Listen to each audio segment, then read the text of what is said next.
All right, let's dive in. Today, we're taking a close look at preventative detention laws here in Australia. Oh, this is a big one. It is. It is. And it's gotten even more, let's say, interesting. Yeah, After a pretty landmark case last year, definitely. luckily, we've got some really in-depth articles to help us sort through everything. Oh, for sure. We've got one by Ashley Barnes, Legislative Purpose, Fact-Finding and Preventative Detention, following LIM NZYQ. Okay. And then another one Lead title. with, yeah, kind of a mouthful, the title, Going Out on a Limb, Reconceptualizing the Constitutional Limit on Preventative Detention. Right. That one's by Zachary Gomes, Aaron Masseni, and Charlie Ward. Yeah, those are fantastic resources. They really are. A really good framework for getting our heads around how this area of the law is changing. Yeah. They really unpack the implications of that NZYQ v. Minister for Immigration case. Like the big one from last year. Yeah, really shook things up when it comes to preventative detention. It did. And I think for a lot of people who maybe aren't, super familiar with legal jargon, Yeah. maybe can we take a step back and Sure. kind of break down the basics of this NZYQ case? Absolutely. So this case really brought this thing called the Lim principle back into focus. Okay. And that principle goes all the way back to 1992 to a case called Chuk Heng Lim v. Minister for Immigration. Got it. And that case, it basically set the ground rules for, when the government can and can't detain someone. Okay. The main takeaway is you can't just detain someone without a criminal conviction. Right. You've got to have a reason. Right. Unless it fits into a very specific, Okay. historically justified exception. So almost like Yeah. a check on the government's power, right? Exactly. Yeah, like a safety valve. So how did this NZYQ case change things?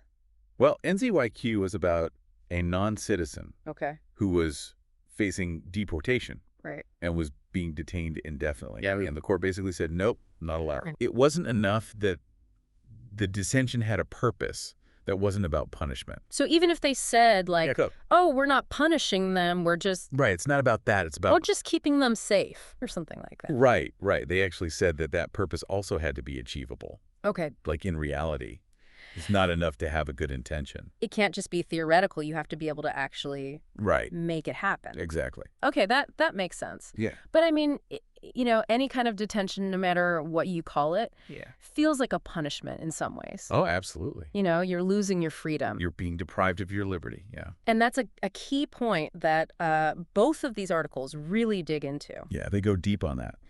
This question of what does punishment actually mean when we're talking about detention?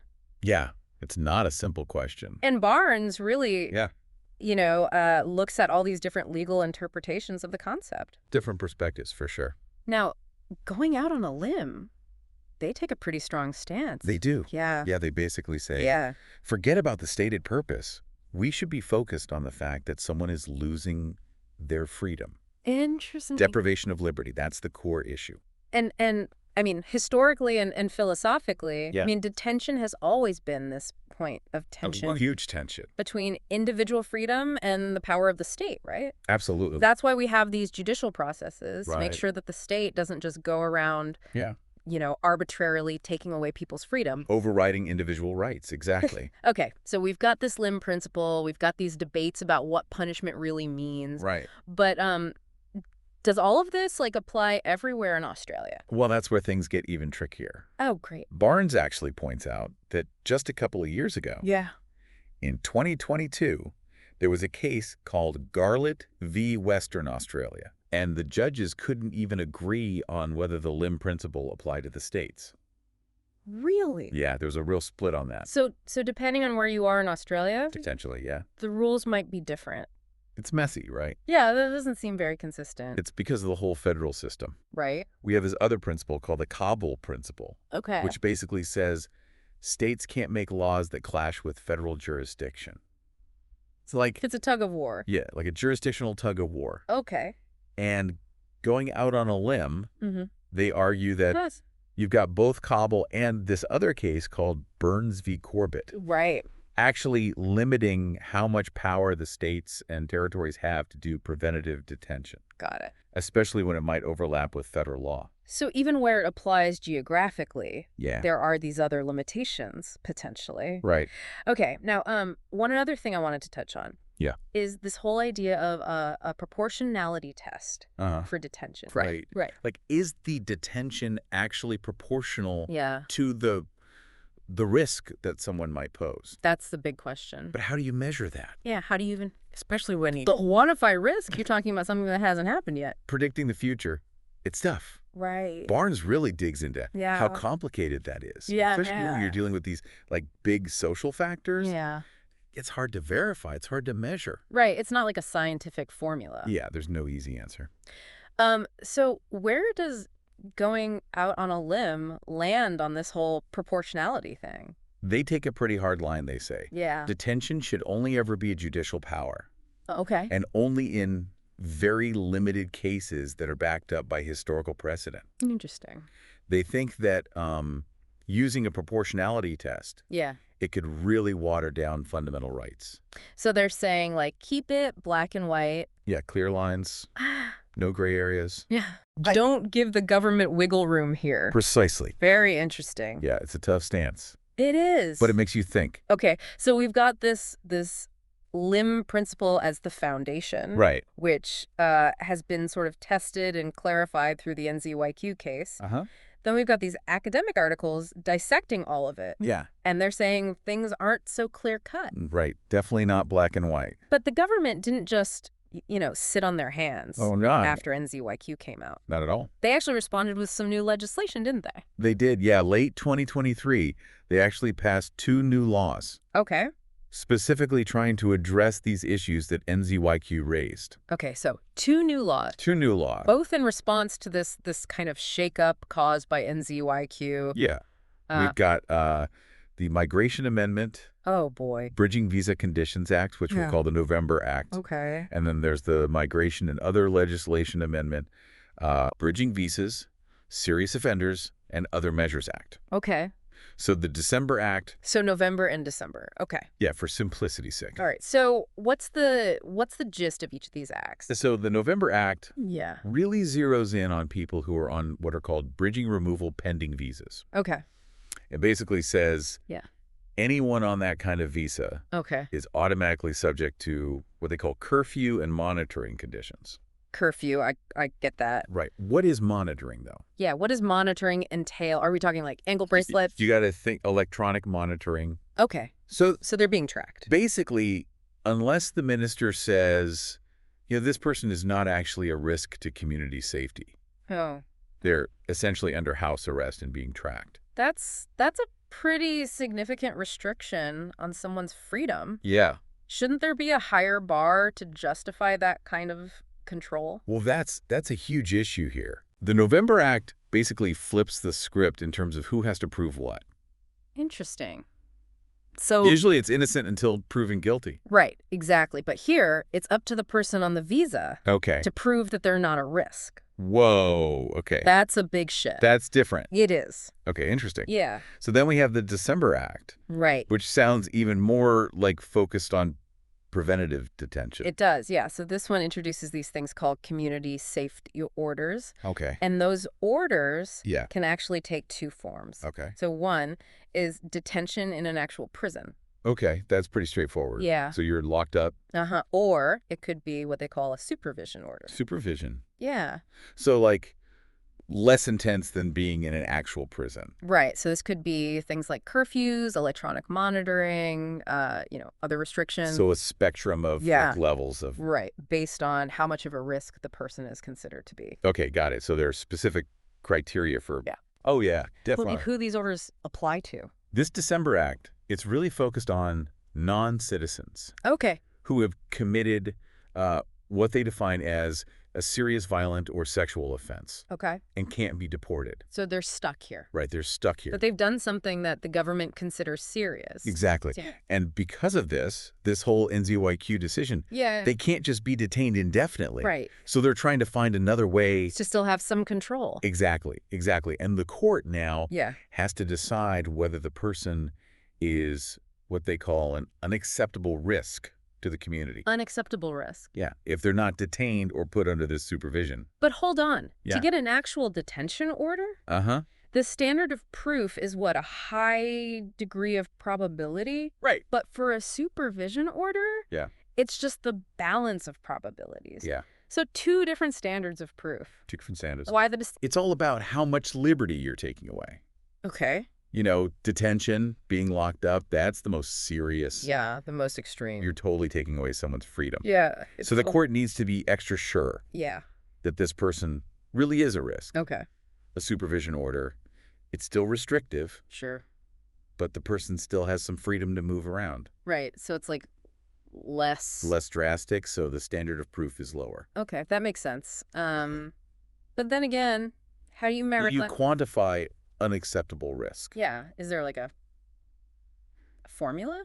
If only there were, right? Yeah. A checklist? It's not that simple. Okay. The court has to consider all the evidence, Right. you know, past behavior, Yeah. psychological evaluations, all sorts of things. That's kind of up to the A bit of a judgment call. interpretation of the judge. Yeah, there's definitely room for interpretation. So, okay, we've got these two new laws. One automatically restricts freedom for certain visa holders. Right. The other allows for detention or supervision Yeah. based on this idea of unacceptable risk. Uh-huh. Sounds like things could get a little messy. Yeah, it's definitely raising some red flags for legal experts. Yeah, I bet. You know, there are all these questions about due process, the presumption of innocence, even the definition of detention. Speaking of detention, Yeah. let's go back to those curfews and monitoring conditions from the November Act. Right. Do those actually count as detention, legally speaking? That's the million-dollar question. Yeah. You know, the limb principle. Yeah. It refers to detention in custody. Okay. But what does that actually mean? Yeah, like being confined to your home Right. Is that the same? or being electronically monitored 24/7. Yeah, is that really the same as being physically locked up somewhere? It's kind of a gray area. It's a huge gray area. Because, yeah, you're not behind bars. Right. Yeah. But your freedom's definitely restricted. Right? And legal experts are going back and forth on this, trying to Yeah. figure out how to interpret detention. So where do we even Yeah. begin to untangle this? Well, I think one way to think about it Okay. is to look at some other legal principles, Okay. like false imprisonment False imprisonment. and the idea of habeas corpus. Okay. Break those down for me. So false imprisonment basically means someone's being held or restrained against their will Okay. illegally. Okay. And then habeas corpus is this legal tool Okay. where someone can say, hey, I'm being detained. You need to justify why. So it's like Yeah. a way to challenge. It's a way to challenge your detention. Okay. Interesting. So if someone is subject to these curfews and this monitoring, Yeah. could they argue that it's false imprisonment Okay. and use habeas corpus to try to fight it? Yeah. That's what some legal scholars are saying. You could use these other, Right. like, principles Existing legal framework. to maybe clarify the scope of detention. To understand what detention means in the context of the limb principle. So based on those principles, like, would you say Yeah. the November Act restrictions clearly do count as detention? It's not a simple yes or no, Okay. but I think there's a strong argument to be made. Okay. Remember that quote from Blackstone that the limb case judges cited? Refresh my memory. The confinement of the person in any wise is an imprisonment.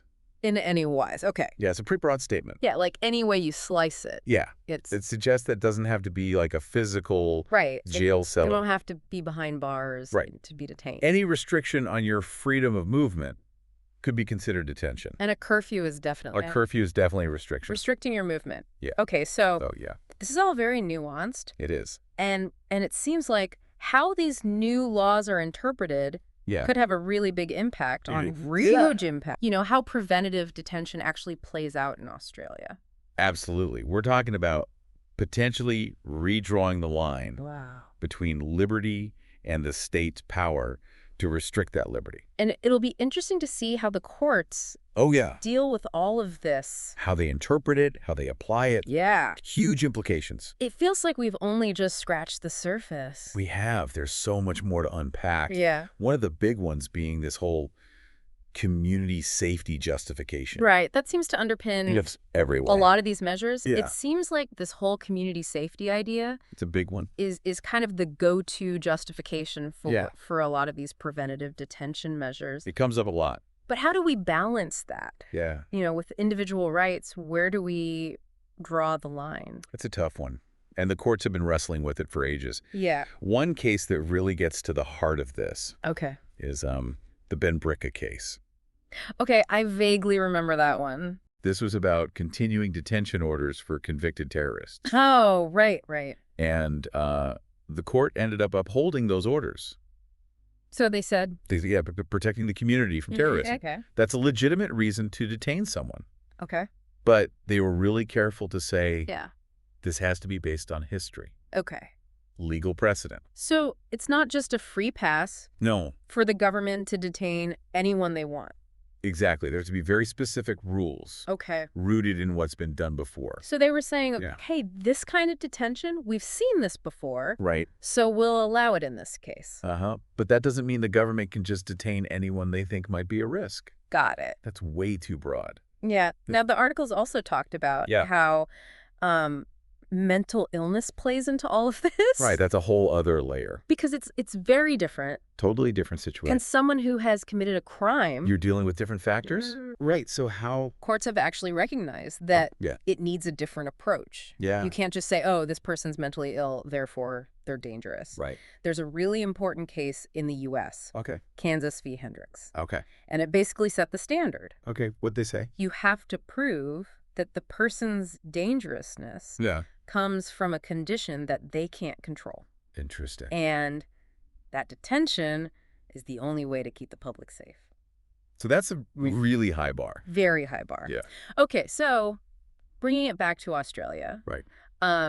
How do these new laws Yeah. stack up against that? Well, the December Act is very specific. Yeah, it's about, right. It's about people who have committed those serious offenses. Right. Violent or sexual offenses. But the November Act, Yeah. it's a lot more vague. Yeah, it just says community safety. Right. Community safety. And that's worrying a lot of experts. Because, Without clear limits, that justification could be used for all sorts of things. right, it becomes... A slippery slope. And remember, the Mm. November Act, it automatically puts those curfews and that monitoring in place. Right, right. Unless the minister says otherwise, So the individual has to prove they're not a risk. which feels backwards. It does. It flips the presumption of innocence on its head. Yeah. Really different from what we're used to Yeah. in our legal system. So we've talked about these complex legal arguments. Uh-huh. We've talked about the history, the new laws. Yeah, a lot to take in. But what does all this mean for, the average person? Yeah, good question. Why should they care about all of this? Because this isn't just theoretical. Right. This is affecting real people. Yeah. These laws have consequences. Individuals, families, whole communities. And they raise these, big questions Huge question. about the kind of society we want. Exactly. Do we value security above everything else? Yeah, even if it means... Even if it means sacrificing individual liberty. How much power do we give the government? Right. How much power are we comfortable with? In the name of safety. It makes you think, doesn't it? It really does. These aren't just abstract legal debates. Yeah, it's not just theory. This is about the very fabric of our society. It makes you think about what freedom actually means. Yeah. This whole balance. Yeah, it's a delicate balance. Between our individual rights Uh-huh. and the security of everyone. It's an ongoing process, Yeah. The law is always changing. Yeah. New cases come up, new interpretations. New challenges. And what we've talked about today is just the snapshot. of a much bigger picture. Yeah. It's a complex issue. Before we wrap things up, Yeah. any final thoughts you want to leave listeners with? I think the biggest thing to remember Yeah. is that tension between preventative detention and the presumption of innocence. Yeah, it's like you're punishing someone. It is. You're Yeah. essentially saying, For something they haven't even done. we think you might commit a crime in the future, so we're going to detain you now. Right, based on these predictions. And predictions, which are never perfect. Are never perfect, exactly. So it makes you wonder, It does. do we need stricter standards Yeah, are the current standards enough? to justify locking someone up It's a huge question. before they've even done anything wrong? It raises those fundamental questions about fairness and justice. Yeah, is it even possible to truly balance Yeah, security and individual rights? the question we all have to grapple with. And I hope our listeners will keep thinking about it. Me too. It's an important conversation. If you want to go even deeper on this, Yeah. we highly recommend checking out Those articles we mentioned. the 2 articles we talked about. Yeah.